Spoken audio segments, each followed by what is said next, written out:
पिता और पुत्र और पवित्र आत्मा के नाम पर आमीन। मसीह में मेरे प्यारे भाइयों और बहनों, आज हम परिवार के रूप में इकट्ठा हुए हैं, खून के रिश्ते से नहीं बल्कि बपतिस्मा से, उपनाम से नहीं बल्कि यीशु के नाम से। और फिर भी हम सब ये सच जानते हैं, सबसे गहरा प्यार अक्सर सबसे गहरे जख्मों के सबसे करीब रहता है। लाठी और पत्थर हमसे कहा गया था, बचपन की एक कविता, एक मीठा झूठ, क्योंकि शब्द चोट पहुंचाते हैं और परिवार के शब्द सबसे ज्यादा गहरे घाव देते हैं। आज का सुसमाचार उसी मानवीय सच्चाई में कदम रखता है। फिर वह घर गया और भीड़ फिर से इकट्ठा हो गई, जिससे वे खाना भी नहीं खा सके। जब उसके परिवार ने ये सुना तो वे उसे रोकने के लिए बाहर गए, क्योंकि लोग कह रहे थे वह पागल हो गया है। इसे गूंजने दो, यीशु घर जाता है।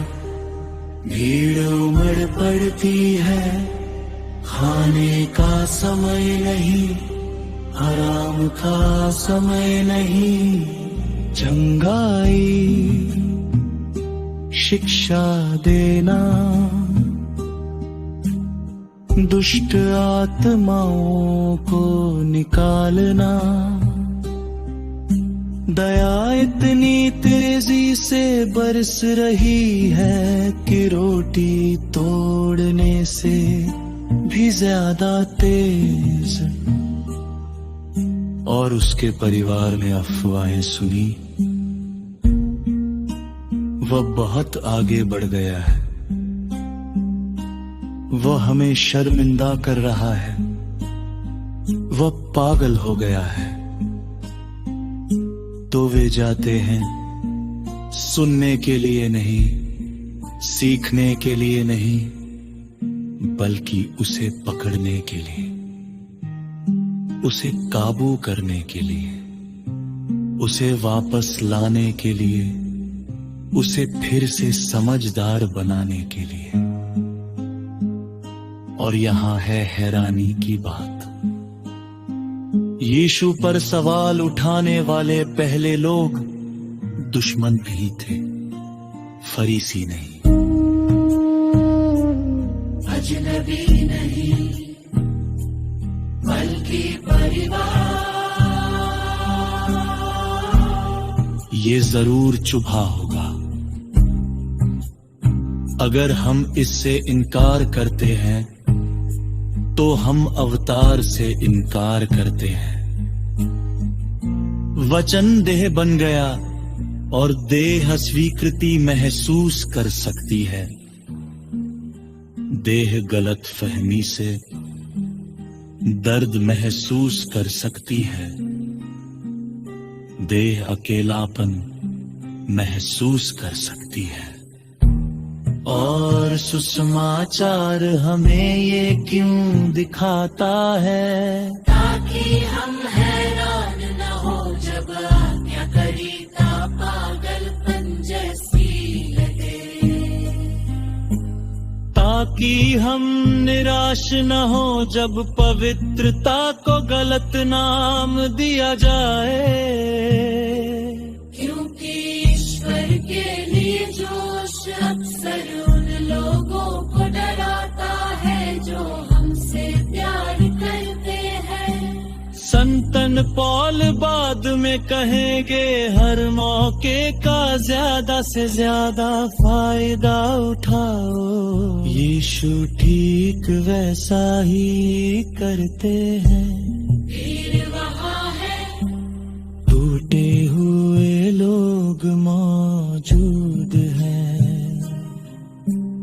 यही सही समय है, और जो पल छूट जाते हैं वे वापस नहीं आते।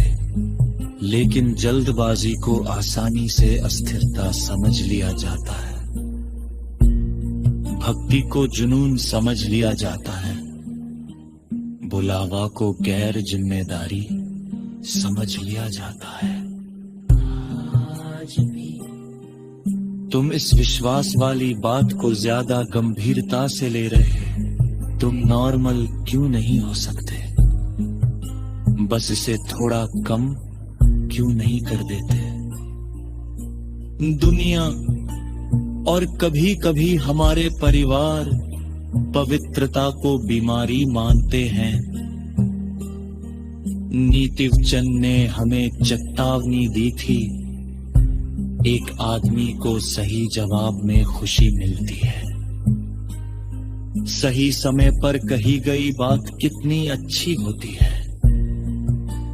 झूठे स्नेह से एक भरोसेमंद कहा बेहतर है।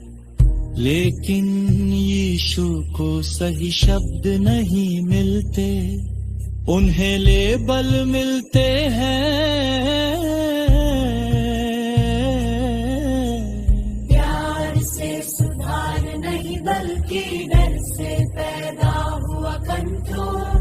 फिर भी वह रुकते नहीं, वो बहस नहीं करते, वो अपना बचाव नहीं करते, वो मिशन नहीं छोड़ते।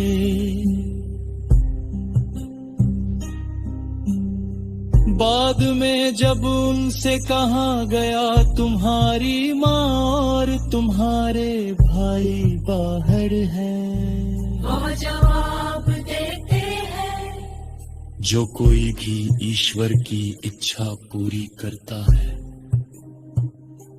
वह मेरा भाई और बहन और माँ है। स्वीकृति नहीं, पुनर्परिभाषा। क्योंकि यीशु एक टूटी हुई दुनिया में परिवार को फिर से बना रहे हैं। गलील टूट रहा था, टैक्स का बोझ, बहिष्कार, शर्म। इसलिए